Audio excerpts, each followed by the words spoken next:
دوستو ذرا تصور کرو، ایک ایسی دنیا جہاں اللہ کا نام صرف زبان تک رہ گیا تھا اور دلوں سے نکل چکا تھا۔ ہر طرف بت پرستی تھی، لوگ پتھر کے بے جان بتوں کے سامنے سجدے کرتے تھے۔ ان کے نام تھے ود، سوا، یغوث، یعوق اور نصر۔ یہ بت کبھی نیک لوگ تھے، مگر وقت گزرنے کے ساتھ انہیں معبود بنا دیا گیا اور اللہ کو بھلا دیا گیا۔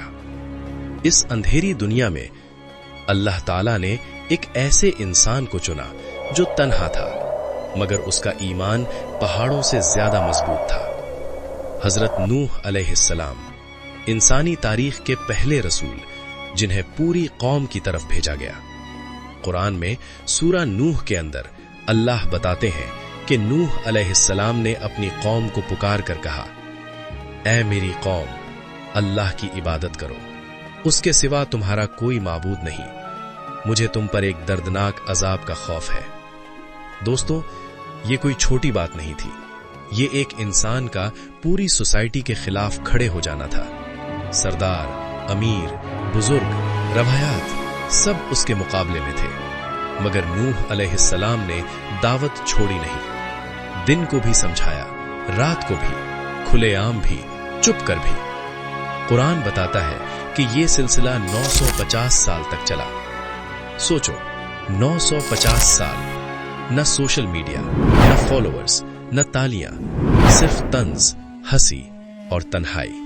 لیکن ایمان کمزور نہیں ہوا، مگر قوم ہنستی رہی۔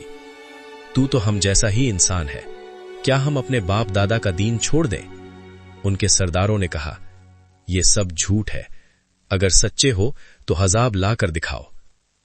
نوح علیہ السلام کا جواب سخت نہیں تھا، میں صرف اللہ کا پیغام پہنچاتا ہوں، عذاب لانا میرا کام نہیں۔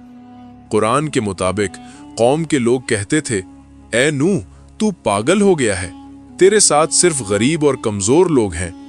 نوح علیہ السلام پھر بھی نرم رہے، عذاب اللہ کے اختیار میں ہے، میں تم پر زبردستی نہیں کر سکتا۔ لیکن قوم اور سخت ہو گئی، انہوں نے دھمکیاں دیں، لوگوں کو روکا کہ نوح کی بات نہ سنو، اور کہا اپنے بتوں کو کبھی مت چھوڑنا۔ دوستو، یہ وہ موڑ تھا جہاں دعوت اور کفر کے درمیان ایک واضح لکیر کھنچ چکی تھی۔ پھر اللہ کا حکم آیا، اب کشتی بناؤ میری نگرانی میں، اور یہیں سے قصہ ایک نئے مرحلے میں داخل ہوتا ہے۔ دوستو، سوچو، زمین پر کشتی بن رہی ہے، نہ سمندر قریب، نہ طوفان کا نشان، صرف اللہ کا حکم۔ نوح علیہ السلام لکڑی کاٹتے ہیں، تختے جوڑتے ہیں، کیل لگاتے ہیں، قوم دیکھتی ہے اور ہنستی ہے، اب نبی نہیں کارپینٹر بن گیا، مگر کشتی بنتی رہتی ہے۔ قرآن بتاتا ہے کہ یہ کشتی تختوں اور کیلوں سے بنی، اللہ کی رہنمائی میں۔ پھر حکم ہوتا ہے کہ ہر جانور کا جوڑا کشتی میں لایا جائے۔ جانور خود آتے ہیں، بنا شور، بنا بغاوت، جیسے قدرت خود نظام چلا رہی ہو۔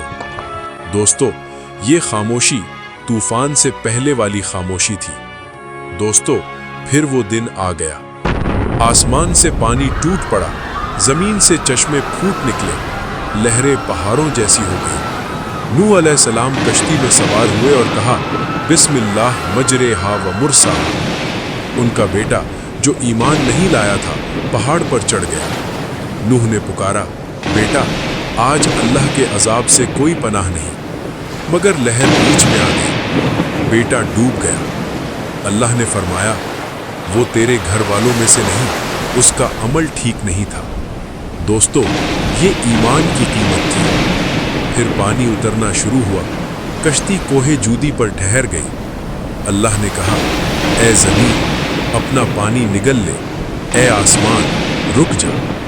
ایک نئی دنیا تھی، انسانیت کا نیا آغاز۔